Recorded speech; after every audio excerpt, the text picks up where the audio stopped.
Basically, we didn't do anything. And then in the next 3 weeks or thereabouts, we spent $40 billion. You could learn it in fourth grade, but it's not what's taught in school. So people who were looking for all these, footprints in the woods and all that is what we're doing.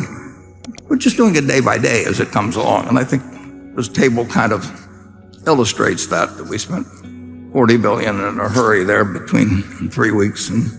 And now we're back somewhat in our more lethargic mood. But anything could change at Berkshire. But the one thing that won't change is we will always have a lot of cash on hand.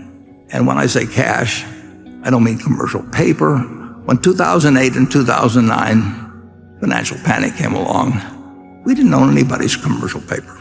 We didn't have money market funds. We have treasury bills.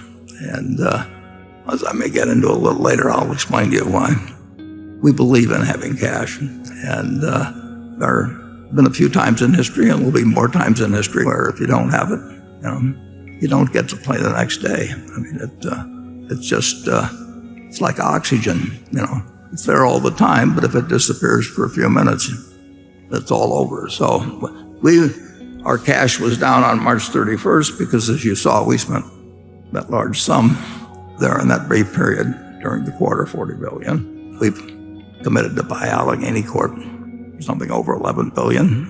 But we will always have a lot of cash. We don't.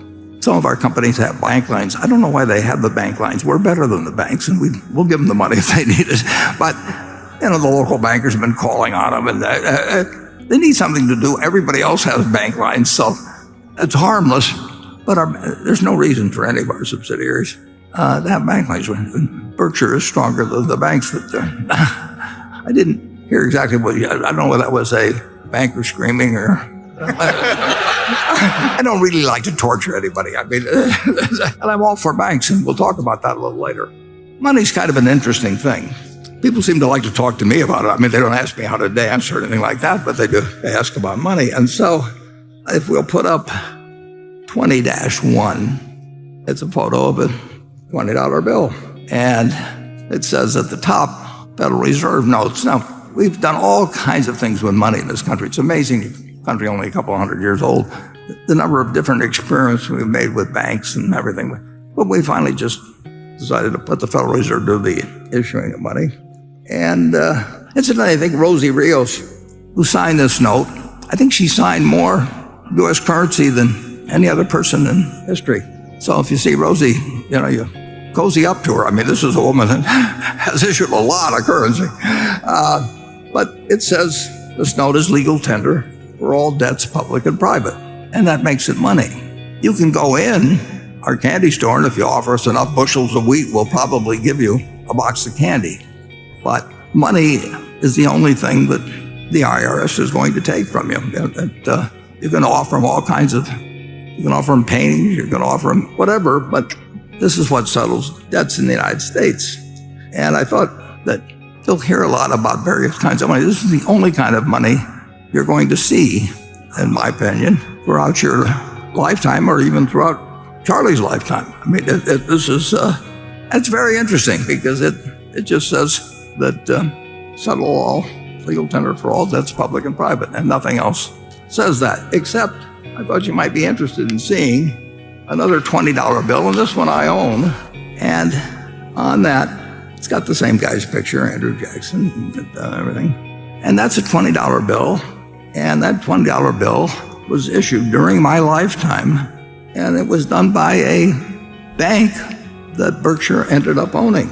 So you'll see the Illinois National Bank in Buster Rockford, and we bought that bank back in 1969, and if you look down at the bottom of that one, it's signed by a fellow named Eugene Abegg, and we bought it from Eugene Abegg. So we still have some $20 bills that came in sheets, and we can cut them out like paper dolls, and they're our money. The Illinois National Bank issued money. But just remember, the United States government, in effect, said that this became exchangeable for lawful money of the United States. That's what money is. It may turn out that it becomes worth dramatically less in purchasing power it can become almost like paper money, as it has in many countries. But when people tell you that they're issuing new forms of money, this is the only thing that will pay bills under some circumstances. And there were days, a few days in 2008, and we came very close to having a repeat in March 2020. And we had plenty of money on March 20th, but we were not very, very far away from having something that might have been a repeat of 2008 or even worse. And believe me, the Federal Reserve hadn't done what they did, at least in my view, in a very, very, very short period of time. Things could have stopped. And I tipped my hat a couple years ago to Jay Powell for acting as he did. You have to act with speed. In the old days, when you had runs on banks, back in the 19th century, a line formed, and the bank would go broke. But the fellow would pay out as slowly as possible, hoping something would happen. The Wells Fargo truck or stagecoach would pull up with a bunch of gold or something, and he'd sweet talk the people into the line dispersing. In Omaha, in August of 1931, 4 state banks, so-called state banks, they had in that day, they closed, and the national banks didn't. But they were all broke as of that day. No bank can pay off in one day all of its liabilities. But the Federal Reserve is the only one that's good at that time.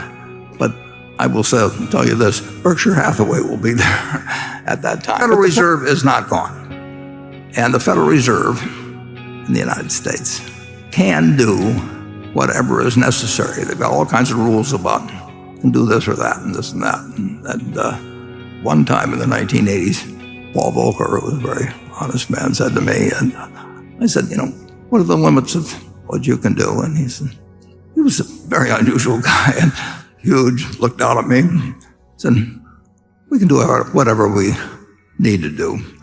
and that's true. And that's what happened in 2008 and 9, and that's what happened in 2020. And you'll hope it happens again next time, but you want to be there and in a position to operate if the economy stops. And that can always happen. That can always happen. My question is, how do you time the big market moves so well? The interesting thing is, obviously, we haven't the faintest idea what the stock market is going to do when it opens on Monday. We never have had. We have never made, Charlie and I don't think, in all the time we've worked together, and I'll tell you something later on maybe about how learning takes place, but we have never, I don't think we've ever made a decision where either one of us has either said or been thinking we should buy or sell based on what the market is going to do. No. Or for that matter, on what the economy is going to do. We don't know. And the interesting thing is, sometimes I get some credit someplace for the fact that, how wonderful it was that we were optimistic in 2008 and when everybody was down on stocks and all that sort of thing. We spent a big percentage of our net worth at a very dumb time. I shouldn't say we, it's I. We spent about $15 or $16 billion, which was a lot bigger to us then than it is now. We spent it in the last few weeks, a period of 3 or 4 weeks, between Wrigley and Goldman Sachs and General, at a terrible time, as it turned out. I mean, I didn't know whether it was going to be a good time or a bad time, but it was a really dumb time.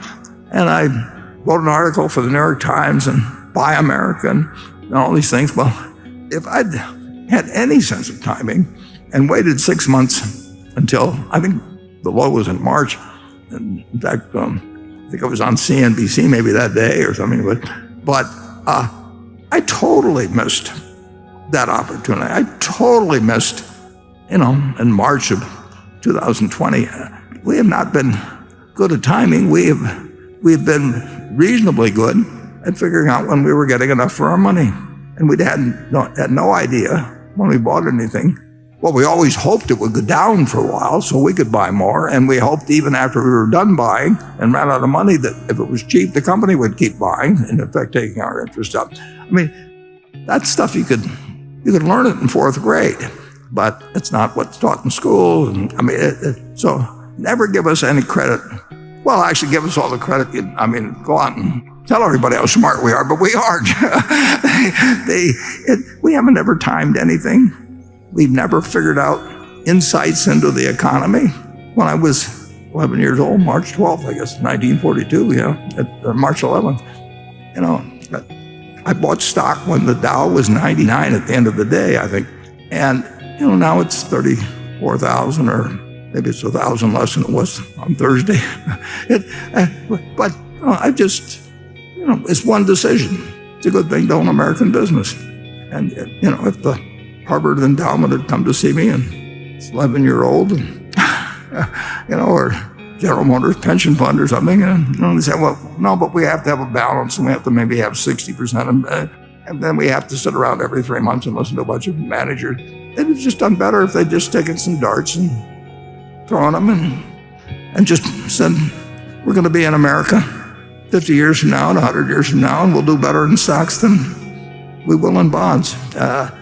It's amazing how hard people make what a simple game it is. But of course, if they told everybody what a simple game it was, 90% of the income or more of the people that were speaking would disappear. So it's really a little too much of us to expect of human nature that people will explain why they really aren't adding any value to what you can do by yourself. Or actually, I hate to use the example, but you can't have monkeys throwing darts at the page and take away the management fees and everything. I'll bet on the monkeys, but I don't consider them a superior species, and I don't want them to move next door instead of my next door neighbor or anything.